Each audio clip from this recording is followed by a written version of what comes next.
If you want more control, take control. Don't turn it over blindly to advisors or gurus or people like that. They'll say, "Here, I'm going to make you money," and then they always fall short. Instead, find ways to take control of your own money, but you don't have to do it by yourself.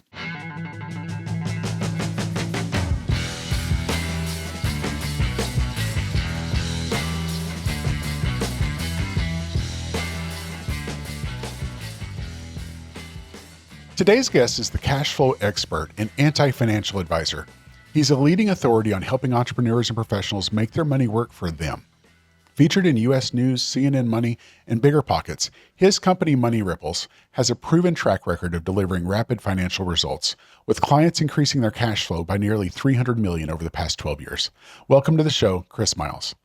Hey, it's a pleasure to be here. Chris, you've successfully transitioned from being $1 million in debt to financial independence not only once, but twice. What is your wealth blueprint, and what critical lessons did you learn during your journey that can help others achieve similar results? Well, luckily, I only had to do it once to go from the $1 million in debt, right? But I did become financially independent twice. The first time was easier and faster than it was when I was over $1 million in debt, obviously. That's what some people always ask, like, wait, you say you retired twice by the time you're 39? How's that possible? Easy. You screw up the first time, right? Yep.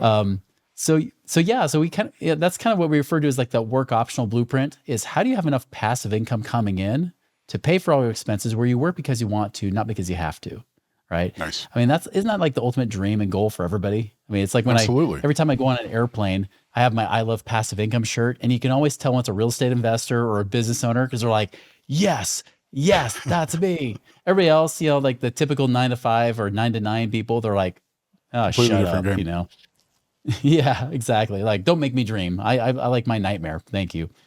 But yeah, so the blueprint, what is it, right? Obviously, you got to have income coming in that can cover your expenses. And I didn't understand what that was because the first time in my life, I was a financial advisor, like the traditional salesman in a suit. I would try to sell you on mutual funds, pay off all your debt. That's what all good boys and little girls should do. And I was teaching that for several years. And eventually my dad reached out to me, and my dad was like the penny pinching, cheap son of a gun saver, right? Like this guy was the guy that taught me, you just save everything, don't spend any money. So finally, after like I was a financial advisor for 4 years, he said, well, Chris, when are you going to advise me? So I sat down with him. First time I ever saw his money in my entire life. He had paid off all of his debt, including his mortgage. He was 100% debt free. Like Dave Ramsey would be crying right now, out of pure joy, and then his 401k, he was stuffing money in his 401k, getting the company match like everybody should do, right? You'd think that this would be the real, he followed the real, his blueprint, quote unquote, to success. However, when I looked at it, I said, Dad, you're 61 years old. If you want to retire today, you're going to have to die in about 5 or 6 years because that's when you'll run out of money. In fact, the only thing that'll help you live maybe a couple years longer would be Social Security. And you don't really get much from that. And he said, well, okay, that's not what I wanted to hear, Chris. I don't want to just die before I'm 70. What do I need to do? And I said, I don't know. You did everything right from what I teach as a financial advisor. You did it all. And that bothered me because remember, like I was the guy, I drank the Kool-Aid. I was scrimping and saving away just like my dad was myself. I thought if I was cheap enough in my life, turn off the AC in the summertime, turn off the heat in the winter, just save a couple bucks and throw in my mutual funds, I'm going to be somewhere. I'm going to be financially free. Maybe even by the time I'm 40 or 50. That just wasn't the reality. People weren't there. In fact, it took a real estate investor who pointed out to me a month later. He says, well, Chris, how many of your clients are financially free where they don't worry about money? I said, well, they all do. Even the retired ones still watch CNN, wonder if they're going to run out of money. Like, well, what about this? How many of you guys as financial advisors are financially free, not the commissions you're earning, but actually doing these mutual funds? And I said, well, none. I guess none of them are because there's guys working here since the 1970s and they're still not quitting. There's your problem, Chris. And that's when I started to realize it wasn't about that whole accumulation mindset, right? Where you just set it and forget it. You accumulate and let it grow in your mutual funds, your 401ks and IRAs. That hasn't worked.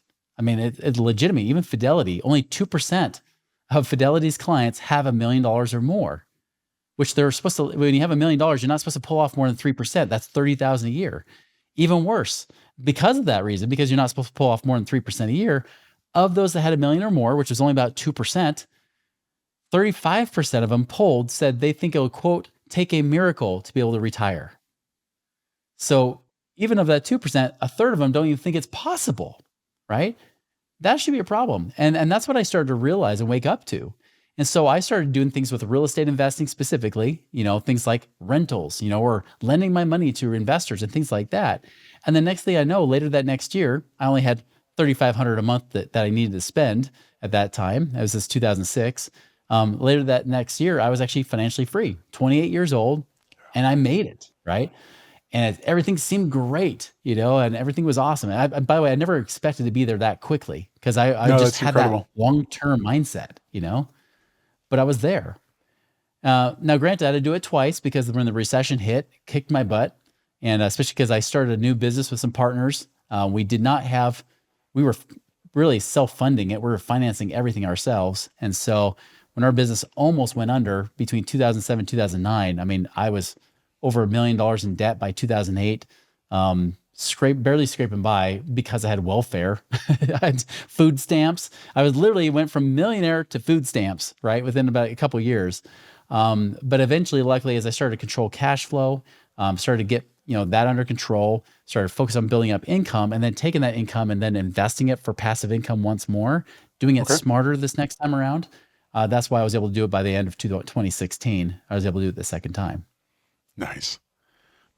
Chris, what led you to leave your career as a traditional financial advisor? Yeah, well, so after had that conversation with that friend, it was funny because I was like, so, okay, I get it. You're right. Financial advisors and my clients, none of us are free. Give me an answer. He's like, I won't give you the answer because you just got done arguing with me that stocks are better than real estate. I said, well, give me something. All right. I'm like, I'm open. I'm admitting that you've got me here. You got me in a gotcha. Give me something. He says, all right, if you're really serious, and I don't think you are. By the way, this guy was not selling me anything, but man, that takeaway was just pissing me off. And so I said, all right, fine. He's like, if you're serious, go get this book by Robert Kiyosaki called Who Took My Money? Many of us know about Rich Dad, Poor Dad, but Who Took My Money is a lesser known book that pretty much says mutual funds suck, if I were to sum up the entire book in one sentence. And so he's talking about mutual funds and how they really don't work, right? So that kind of reinforced what I was already starting to realize myself. And then the other thing my friend told me to do is like, listen to this AM talk radio show because it was local here in Utah. These two Okay. real estate investors, they were talking about like passive income and stuff. You should learn from these guys. So I started to like learn from them, and they wouldn't even talk about investing half the time. Most of the time, I was talking about scarcity and abundance. They were talking about even like founding fathers and all the principles that actually helped the country become wealthy can also help you become wealthy, right? So it was a very eclectic program. But 2 months later, they had a real estate seminar they put on. I went to it. And when they started bringing up about the traditional financial advice, the sacred cows, so to speak, and talking about how, like you're in it for the long haul. But if the market goes down, how long is that long haul going to become? Which is what happened to my dad with Y2K. His long haul went longer. By the way, my dad actually ended up working till like 2015 because that's when the markets finally came back enough, right? Oh, wow. So when they started talking about all these money myths and, high risk creates high return. Well, when did a higher chance of losing create a higher chance of winning and all this kind of stuff? I started to realize like, yeah, this is crap. Who would teach this? And then it dawned on me. I'm like, I teach this. This is all the same stuff I've been teaching for the last 4 years as a financial advisor, and I'm doing it. And so I had that moment. I said, either stay or I go. Right? Either I put my blinders on and just keep teaching what I'm doing because my paycheck is literally tied to this career as a financial advisor, Sure. or I choose the latter and I quit, keep my integrity intact, and I'll just be a mortgage broker or something and teach ballroom dancing on the side.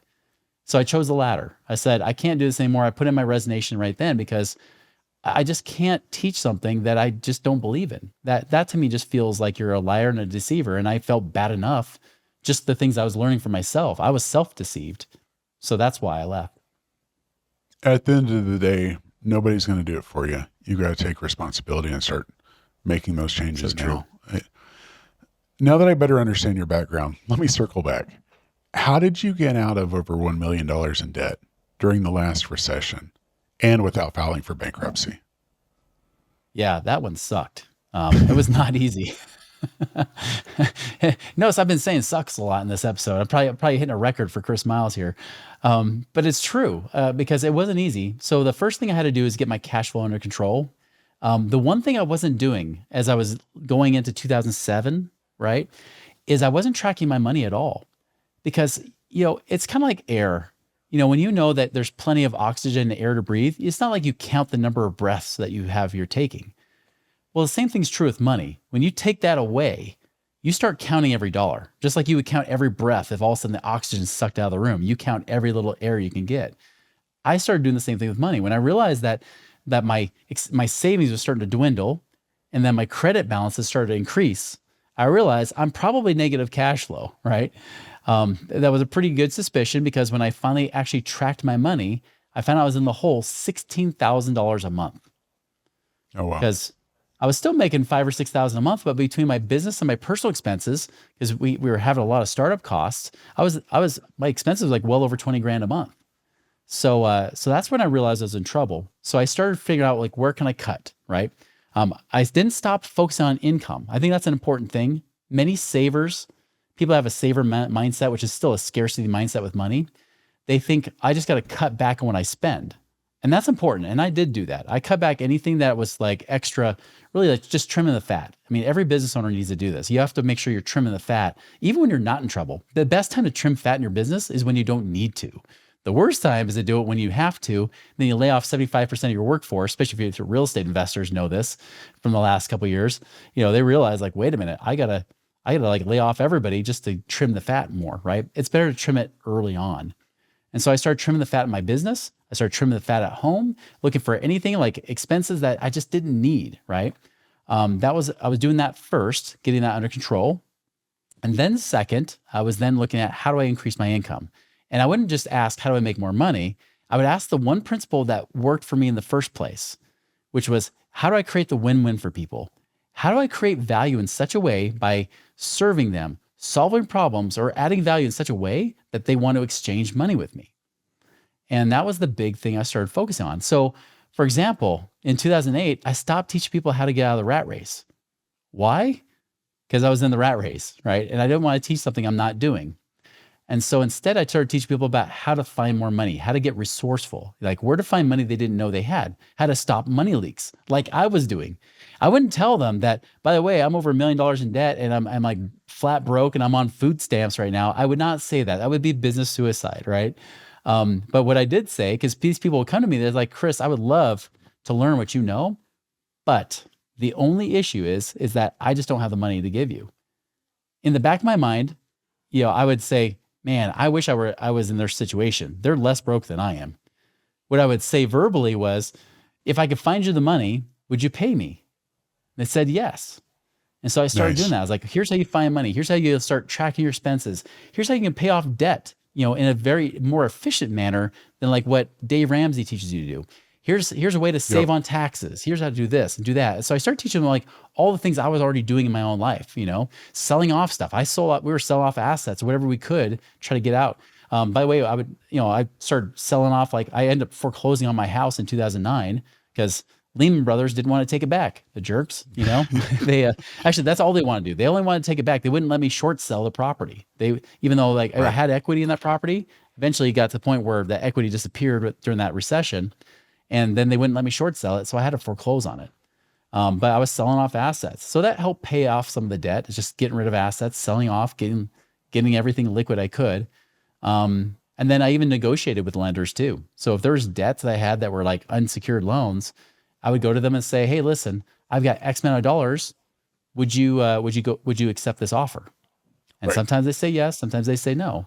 That's if I had the extra dollars, right? I started to get my cash flow under control, make more income, and then I would say, here's some extra dollars, right? So like even my Mercedes, I remember I turned in my Mercedes to the dealership, but they said, what are you doing? I'm like, just take it in a month. You're gonna be trying to repo it anyways. So just take my Mercedes, right? So I set it in, but they auctioned it off for 30,000 less than I owed.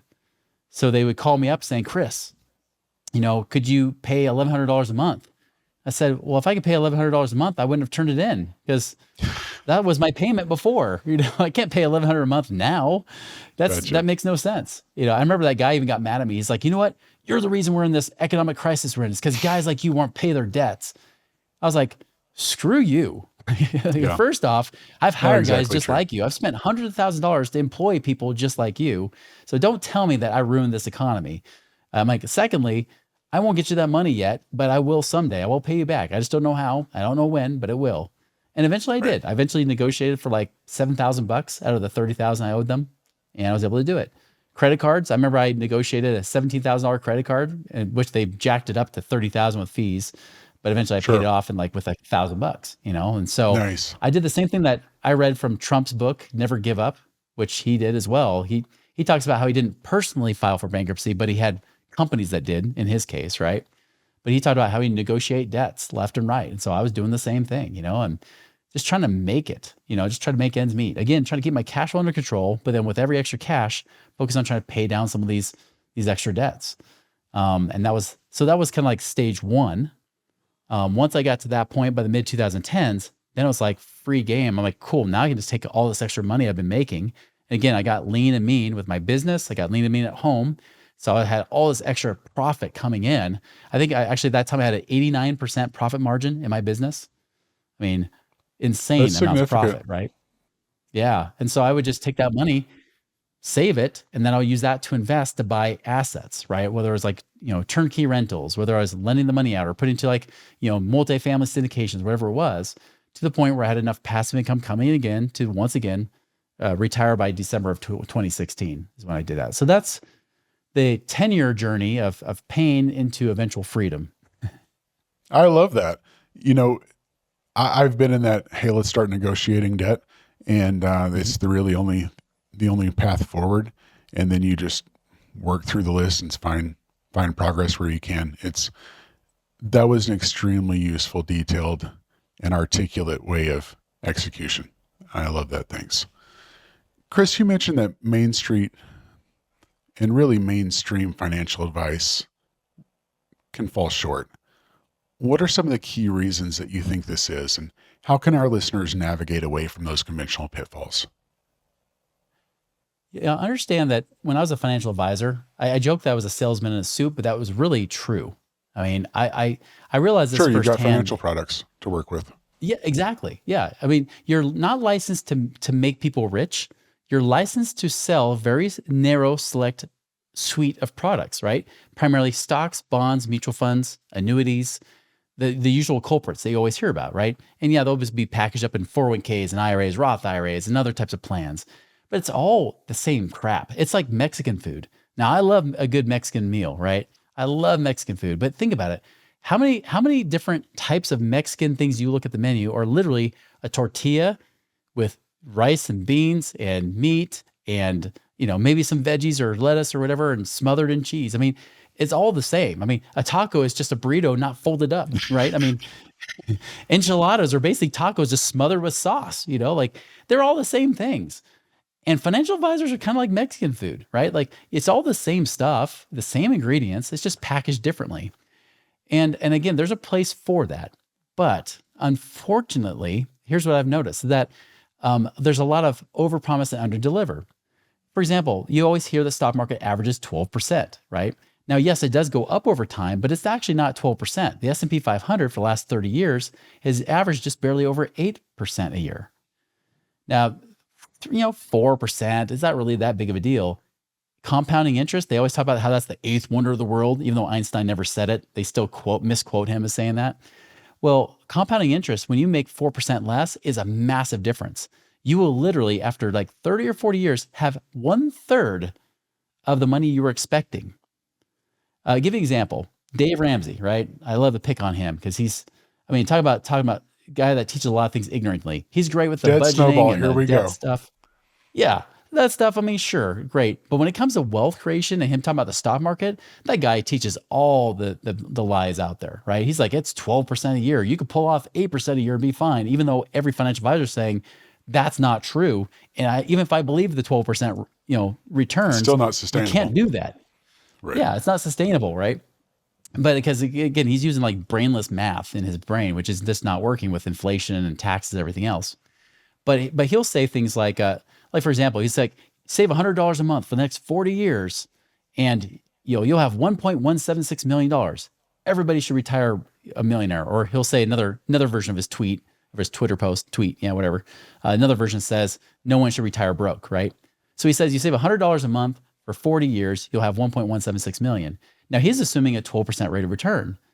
But guess what? Even when you put in $100 a month at 12% for 40 years, you get 979,000. So his math is already off by 200,000 bucks. So he's already wrong there. You're not even a millionaire yet. You have to save about $105 a month, right? And you're not going to get But consistent 12%, and you certainly may not get it no. starting out. Right. Yeah, if you put in 8% instead, all of a sudden that number drops from what he thought would be almost 1.2 million down to $300,000. So is it no wonder why the stats with Fidelity, like I mentioned earlier, only about 2% of people have over $1 million in their Fidelity retirement accounts. And again, of those, a third of them think they'll never be able to retire because they do the math. They think, well, if I have $1 million, 3% a year that I can pull off, not 4%. The 4% rule is debunked years ago, but 3% a year, that's 30,000 a year. I'm a millionaire retiring below the poverty level. I'm a broke millionaire. That doesn't sit well with people. So they realize I have to have at least $2 million, $3 million saved up to at least have a 60,000 or a 90,000 a year lifestyle. That surprises people. And when they start to do the math, they get discouraged. And so that's the big difference. Remember, saving $100 a month isn't going to do it for 40 years because you only have 300,000, not 3 million, right? So you got to save more, 10 times more to be exact. So that's the difference, is that so many people are taught these false assumptions. And that's where you have to break free of that and say, wait a minute, if the statistics are showing that people aren't retiring free, maybe I don't want to become one of those statistics myself. Maybe I would rather take control of my own freedom and my own prosperity. And so when I started to break away from the financial advisor, that's when I realized, like, wait a minute. And this is when my friend was teaching me about stuff we could do with real estate, like lending my money out. Because I was like, wait, are you saying if I lend you $100,000, you'll pay me 12% a year or 1% a month, which is $1,000 a month? Now remember, $100,000, I was thinking always 3%, right? $3,000 a year. Well, that's sure not enough. Right. Right. Can't do anything with $3,000 a year. But if I get $1,000 a month, now we're talking.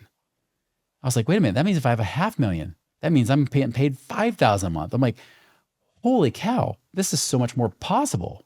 Same money, right? But just used better because it creates income. It's never about the accumulation theory. It's about acceleration of money and cash flow. What kind of income do we really create at the end of the day? That if people can break free of that traditional mindset that financial advisors are just salesmen in suits, well-meaning, well-intentioned ones, but still they can't retire themselves if it weren't for their own commissions, right? Every time Sure. I've seen a financial advisor, they tell me, "Oh, I'm financially free." It's usually because they have commissions coming in, constantly paying me because of assets under management, right? Even the few, I did do a presentation in Florida for a real estate group, and there was a financial advisor that presented right after me after I brought up all these myths and stuff, and all these things they'll teach you, it's false, right? All these assumptions, inflation being 2 or 3%, bull, that's not true. All these things. After I got done, what happens? The financial advisor who showed up late, he showed up just in time to do his speech, right? He shows up and teaches them exactly the same thing I just said was BS. And what was even funnier is that he even looked at me because he only heard the very end of when I said I was able to retire when I was 28. He's like, well, I wasn't able to do it when I was 28, but I did do it by the time I was 50. And all I could think was, okay, if he legitimately did it, is it because he was so good at saving his money and investing in the right places?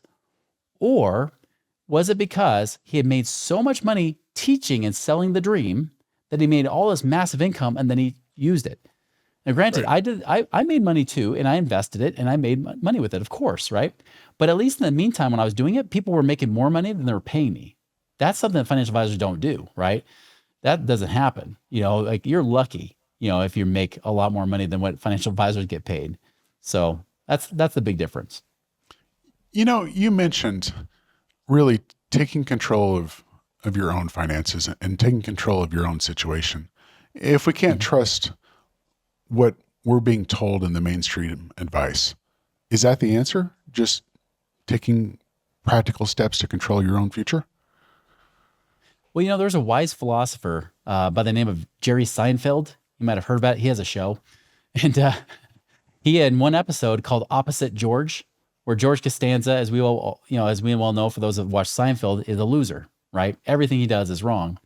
In one episode, Jerry just says, "Well, George, if every decision you make has been wrong, then the opposite would have to be right." And so for one episode, George decides to do the opposite of what he would traditionally do in his life. And as a Okay. result, he got the woman of his dreams. He ended up getting the dream job with the New York Yankees, right? And all this stuff. Like he got the dream life by choosing the opposite direction. And I kind of say the same thing. If you want more control, take control. Don't turn it over blindly to advisors or gurus or people like that that'll say, "Here, I'm going to make you money." And then they always fall short. Instead, find ways to take control of your own money, but you don't have to do it by yourself. This is where like it doesn't have to be a DIY thing. You could do that, but this is the problem I hear from every business owner that I hear from, right? Like this guy, I was talking to this one guy who was majorly into AI. He's like, "Chris, what you says sounds great, but let's be honest. I don't have to take all the time to become like this real estate investing expert. I don't want to have to take all this time trying to find who I can even put money with in the first place. I mean, that would take me years to do. Like, I'm not going to spend that much time because that will just take money out of my business." I said, "You're absolutely right. 100%. You shouldn't do that because your business is your cash cow.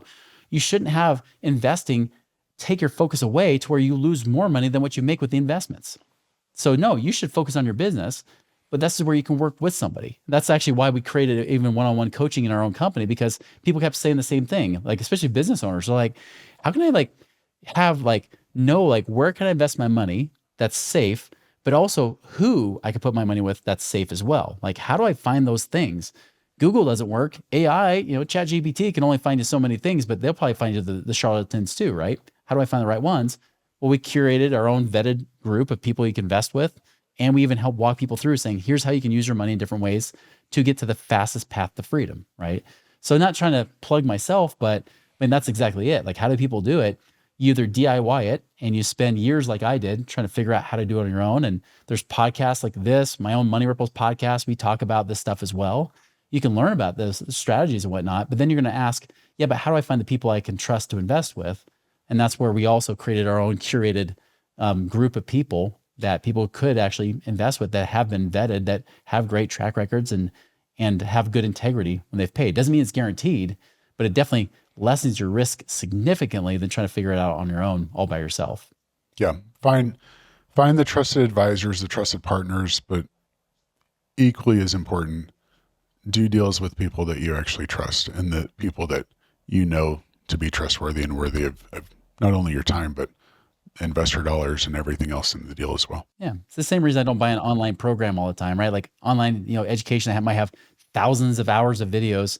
Like whenever somebody tries to pitch me that, I was like, no, like give me the one that actually gives me like the one-on-one assistance. I want that, like give me the thing that I can actually talk to and be able to strategize and customize a plan for me, whether I'm dealing with my business, whether it's like marketing, whether it's like, hiring and firing or leadership in my company or whatever it might be. Like I want to have that fast path to, that access to be able to create that customized plan. Access to that personalized service really is critical. What really got me from seeing so many, as you said, educational material out there is maybe it's this perfect formula that'll tell you everything you need to do, but then you get to the very next step or the very first step.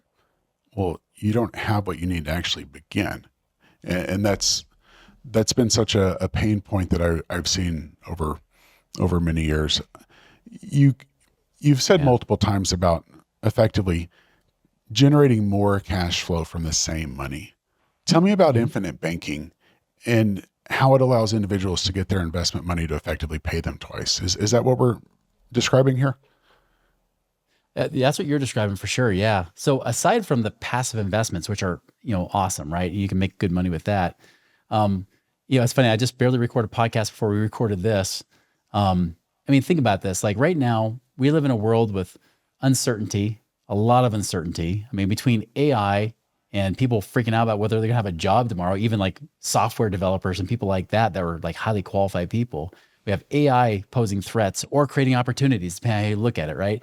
We've got, Right. Tariffs, depending on what Trump says, all of a sudden the market tanks like 5% in one day because he says, screw you, China, I hate you.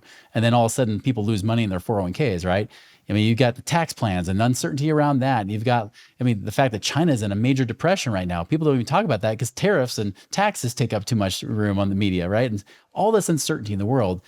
And so we talking about like, I mentioned like 401ks and IRAs. I think 401ks, especially if you're a business owner, is one of the worst places you could possibly put your money. It could be possibly like the biggest Ponzi scheme out there, because here's the problem with a 401k, right? Is that one, they only created it in the first place for high level executives that had high income back in the 1970s when the highest tax bracket was almost 90%. So if you think about it, if you're in the highest tax bracket pushing 90%, you're like, well, I know in retirement, I'm Anything's not going to be better. living nearly that. If that can put me down to a 30% tax bracket, I'm going to delay my taxes till later.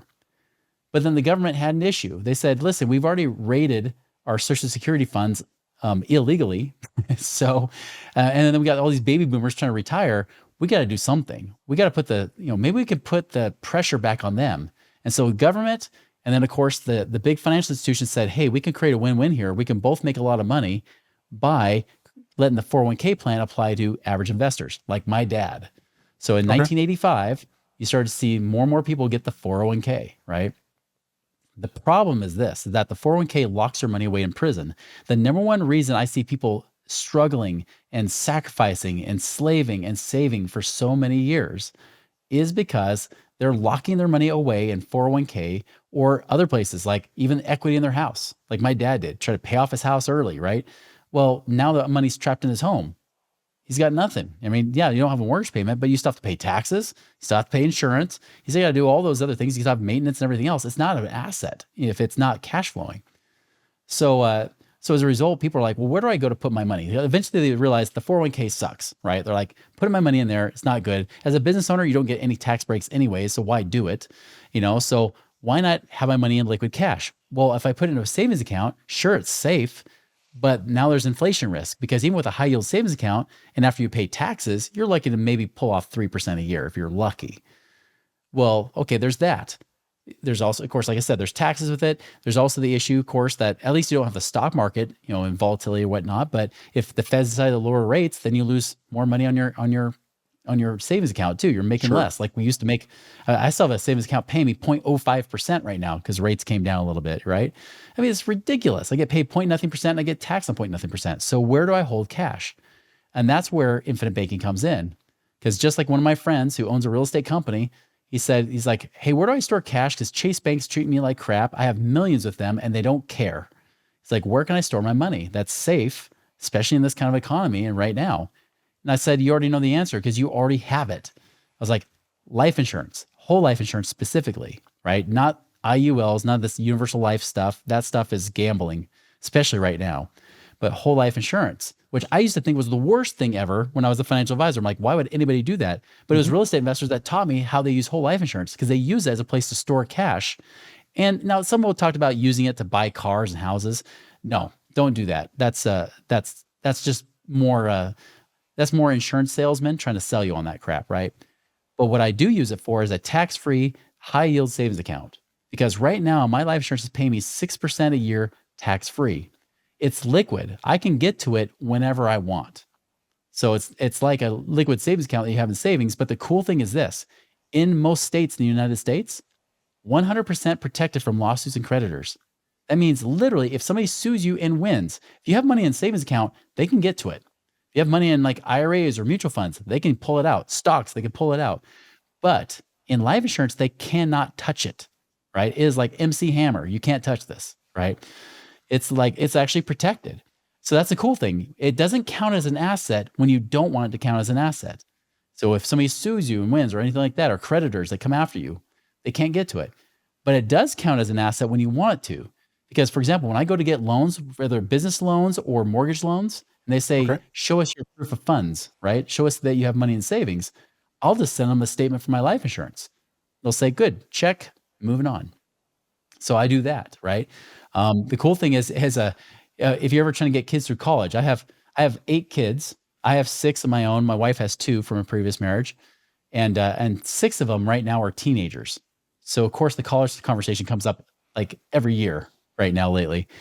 And the cool thing is I can literally store millions in my life insurance, but it doesn't count as an asset if my kids want to get financial aid.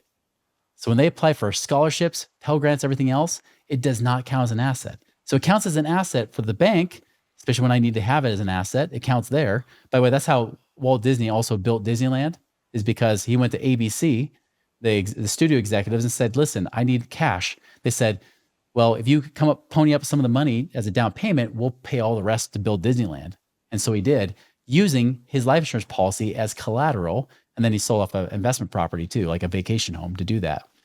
And so it's the same thing. Like, it counts, but as for college funding, doesn't count as an asset, right? So all these kind of cool things that I can do with it. Again, a place I could safely store my money. But to your question about how does it make money in two places at once, this is the part. Even all the other stuff, I mean, that already makes sense by itself. This is the part that's fun, especially if you're a business owner or even in real estate, because you have that cash, that collateral, and because it's guaranteed to make money. Like, I'm getting paid 6% right now, and I've been paid anywhere from 5.75 to 6.34%. I mean, for the last decade plus, right? So it Okay. doesn't vary very much. But here's a cool thing you can do. You can withdraw the money, but if you withdraw the money, you stop getting paid those tax-free compounding returns. So instead, what if I use that as collateral, just like Walt Disney did, but instead got a line of credit from the insurance company or a bank? There are some banks that'll do it too. Right now, insurance companies are cheaper on the interest rate, so I use insurance companies. So if I borrow from the insurance company, I pull out their money. My money's still in there, but I'm able to borrow from them because that's guaranteed collateral. They know it's there. Now they'll lock up that much money, saying you can't access more than what you have. But say I have 100,000 sitting in there. If I borrow 50,000 from them, my 100,000 still in there, earning 6% tax free, compounding. Now they'll charge me around like 5%, 6%, about the same rate. But the cool thing is, if I use that money to invest in whatever I want, whether it be in a real estate deal or if I'm lending my money to make returns, I take the cash flow from those returns to pay back towards that line of credit. Just like using a home equity line of credit, but using the cash flow to pay it back down, right? But the nice thing is, it's like a home equity line of credit that pays me interest. And so that money's still compounding and earning, but I'm able to take that cash out, invest it. By the way, if I invest it in my business, not only do I get the returns from my business, which is awesome, right? But I get the tax write-off on the interest they charge me. So just like a credit card, right? When you use a credit card, you write off the interest anyways. Well, now I write off the interest, the 5.3% or whatever it is they're charging me. I'm writing that off. And what's even better is there's no minimum monthly payment. So this loan that you get from the insurance company specifically, there is no monthly payment required. They'll charge you interest, just like a student loan and deferral, but you can pay it back however, whenever you want. The deadline for paying back that loan is your death. So the cool thing is I can borrow from it. And say I put into a marketing strategy in my business, maybe it'll take 9 months or so to get a ROI off that marketing strategy. Great. They'll charge me interest, but there's no payments I have to make. Unlike a credit card, if I were to do that, I'm having to make those payments while I'm getting paid nothing in cash flow until it finally Right. pays off, hopefully, right? This I can actually be able to leverage and use however I want. And I don't even have to pay it back. Like I said, the deadline's paying back is my death, and they just take out my death benefit, and then whatever to pay off those loans that I might have outstanding, all the rest gets paid to my family tax free, right? So it's a really flexible way. In fact, as a result, I now keep the lion's share of my cash in my life insurance versus the bank, because I know the bank pays me point nothing percent and they'll tax me on it. But here, I can still access it. It takes me about a week to get to that money, but I can Okay. still access it. I keep literally hundreds of thousands of dollars just stored in there that sometimes I may not even touch, but it's there when I need it, right? So that's how you can make money in two places at once. Because yeah, I can still go and make the returns in real estate or in my business or whatever I'm doing over here, but they're still paying me on the other side. That's the number. I've noticed with entrepreneurs, the number one word that we all love the most is leverage, right? We're all about leverage, right? We want to get the biggest bang for our buck, and with our time and energy and everything we're Time, putting in, resources, capital, whatever you can use, people, and you got and it. put together teams and increase the efficiency, and it's just all more leverage. It's just more leverage, right? So it's just a great way to use it. So again, the biggest risk though is that not all life insurance is set up the same. It's all based on how the life insurance agent and or the insurance company can set it up. And unfortunately, 99+% of the time, you're probably gonna get ripped off. That's why it has such a bad reputation. That's why Dave Ramsey hates whole life insurance. And he even talks about infinite banking. He lumps it together. Infinite banking, by the way, is the strategy of cycling your money through and flowing it through, getting it out to invest, cash flow coming back in, and just building up more dollars as you go along. That's infinite banking. But he'll lump it all together and say, yeah, it's a stupid idea. It's dumb. Don't do it. Because he's right in many, many cases. And I found this out firsthand, unfortunately, because I bought a policy early on, not knowing about it. And I wasted tons and tons of money unnecessarily. In fact, I lost the policy in 2008 because it was so expensive. I couldn't afford to keep paying the premiums. Now we do it to where it can self-fund very quickly. So even if your income fluctuates or changes, you can contribute more or less. And even if you don't contribute anything, sometimes it can actually self-fund itself so that you don't have to keep contributing every year. So again, that's more nuanced stuff, but just so you know, like not all infinite banking is created equal. Not all life insurance is created equal. You got to make sure you find somebody who can create the least amount of costs coming out so that cash, that tax-free savings account can grow faster and you have access to more capital. Gotcha. What are some actionable strategies for creating multiple streams of passive income today? Yeah. First and foremost in business is if you're not profitable, get profitable. Make that your number one focus first. I actually believe my number one investment and anybody's number one investment, if they're a business owner, is their business. That is your economic engine. That's your cash cow. Don't starve that cow, right? Like feed it, but don't do this. Don't do like what Mike Michalowicz, the author of Profit First, talks about, which is always reinvest in your business. If you reinvest 100% of your money in your business, you're not profitable. You're literally spending money in your business. I'm all about scaling and growing because I'm doing the same thing myself, right?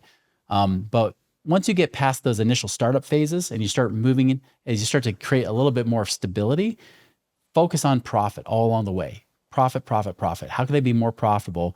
And then don't just leave that profit in the business, although you need cash in the business. You need to have that for sure, but take some of that profit home.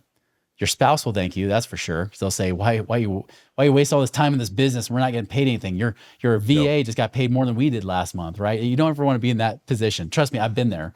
You don't want to be in that position. So you want to focus on profit first. Then, of course, as you pull in that profit, building up those cash reserves, getting liquid, right? That's so important, especially when you're building business.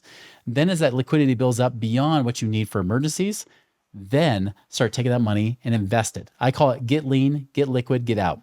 Get lean by being focused on being profitable in business. Get liquid means you have cash on hand, whether it be in bank savings, could be the infinite banking, whatever it might be, right? Have that as liquid. And then now as you build up that liquidity beyond the emergency fund that you need, then get it out. And then you get it out to cash flowing investments. Personally, I like investments that have tangible assets behind it, like things that are based in real estate. I even buy things in oil and gas. It could be business related. Like there could be a car wash franchise that you're just a financer in, you're not operating it, things like that. All kinds of ways you can make passive income. But that's the big thing is how do I get it out to invest so that I'm now no longer, I get to the place where eventually, and I'll tell you, this is a secret for being able to make big money in business, is get to a place where you don't need the money in your business. If you have enough passive income coming in that you literally have your family's needs taken care of, this is what happens in your business. People pay you more money. It's weird. It's anybody who's been in a startup, in any kind of startup in business, this to be true. That's where the clarity begins. Yeah. I mean, when you have business breath, right? When you're early on, you're like dying for money. That's when nobody wants to buy you or pay you, right? They never want to get your service, your product, because they're like, yeah, you're desperate. I don't trust your motives. But it's when you don't have the need for money anymore, when you have more than enough money coming in business, it seems like everyone wants to pay you at that moment. I mean, I remember early on, I would have months where I like almost starved to death, and I would work so hard to try to get those people in. And then finally, when like the first person or two, the first two or one or two big clients came in, I'm like, okay, my family's needs are taken care of for the month. I don't need any more money. That's when everybody started saying yes. Then everybody else started coming in, right? It's always when you don't need the money is when you make the money. And so one of the cool secrets of having passive income is that you'll actually probably make more money in your business when you don't need the money than when you do.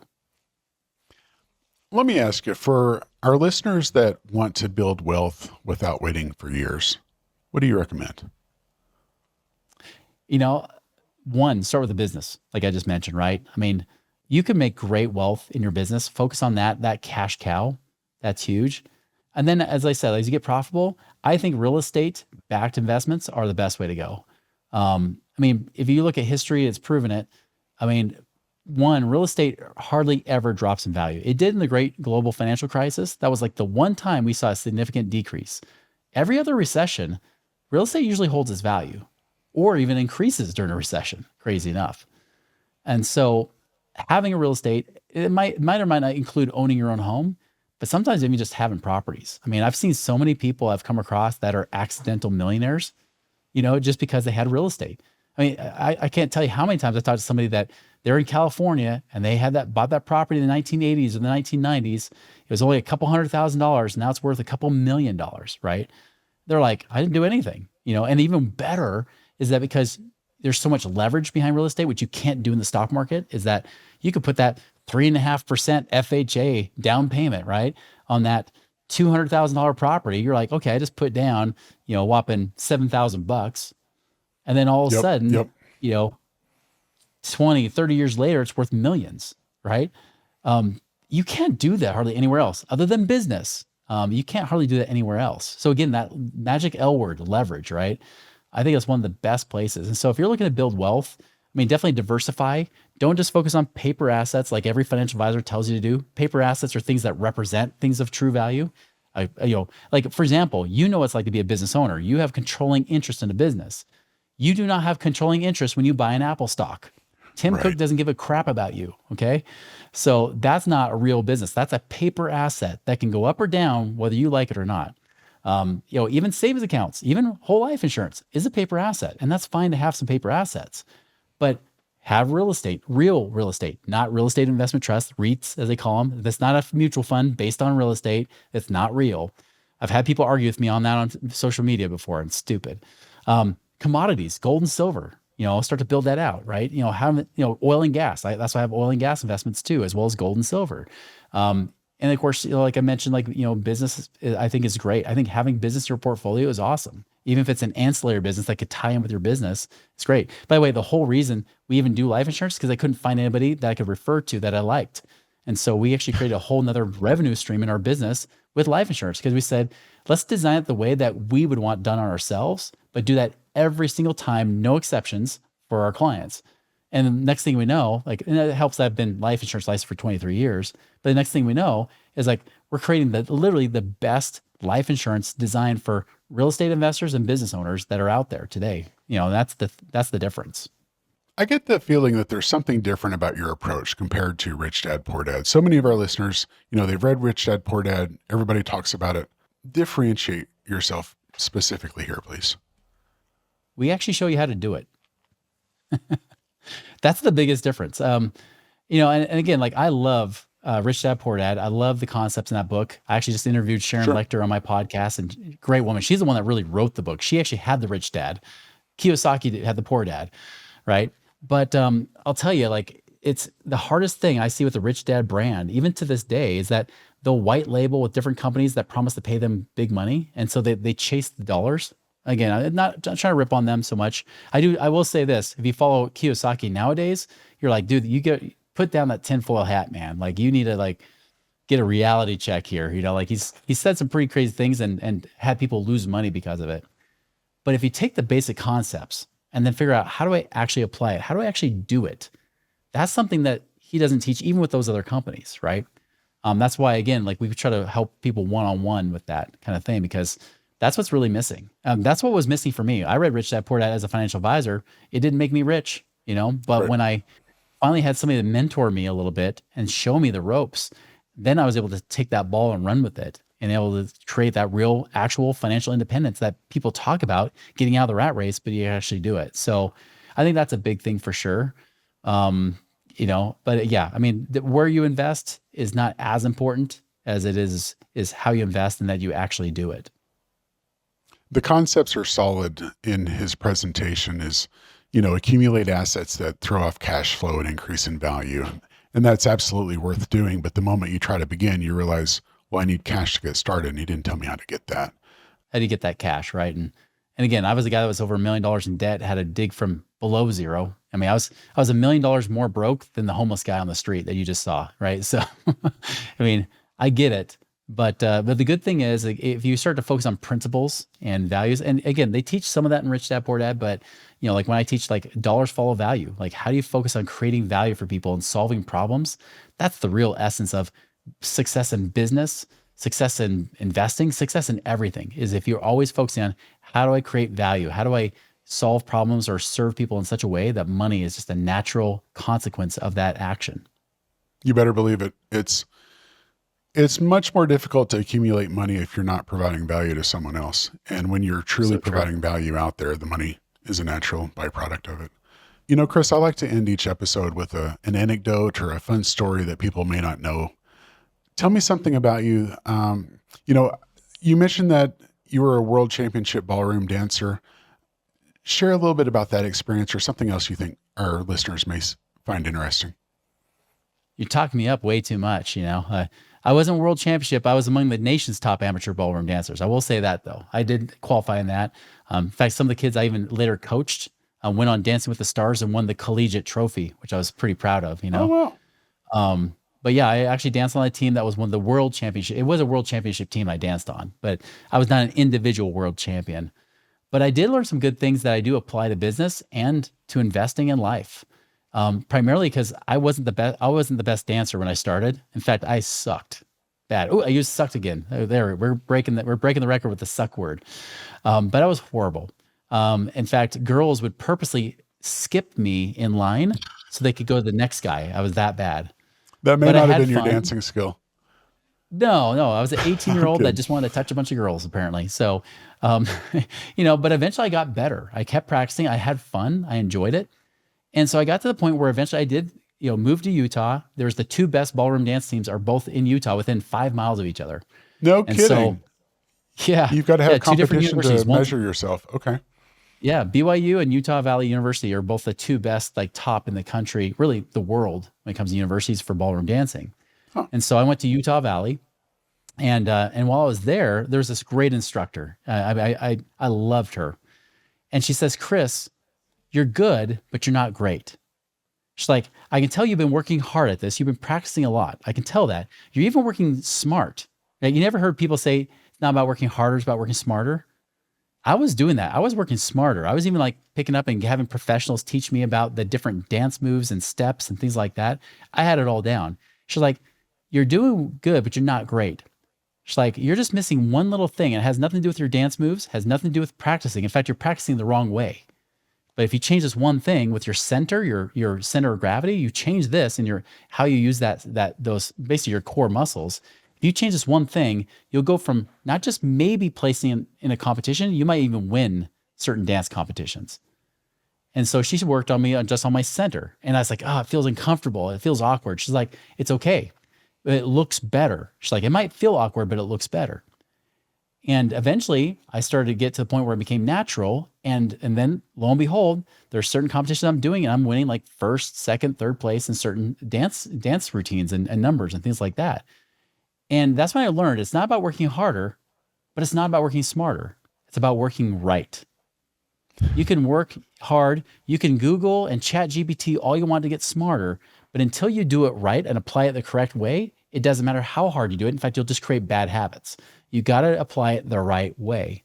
And that's why I always come back to what are those principles of money, right? I'm always, I'm always educating. It's not just here's a strategy. That's the easy part. It's what's behind the strategy that makes the strategy work. That's the real secret that you have to learn and master. And then the investing part and the business part, it becomes easy. It becomes formulaic even. Circles back to what you mentioned about the actual personal hand holding guidance, someone to mentor you through the process.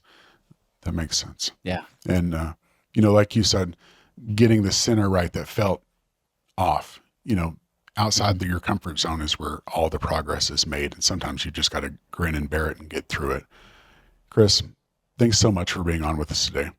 Any last words for our audience before we part? There's always hope, right? No matter how hard you think things are, just know if you've heard my stories, we all go through crap, right? Life Sure. sucks. I made sure I got another suck word in there.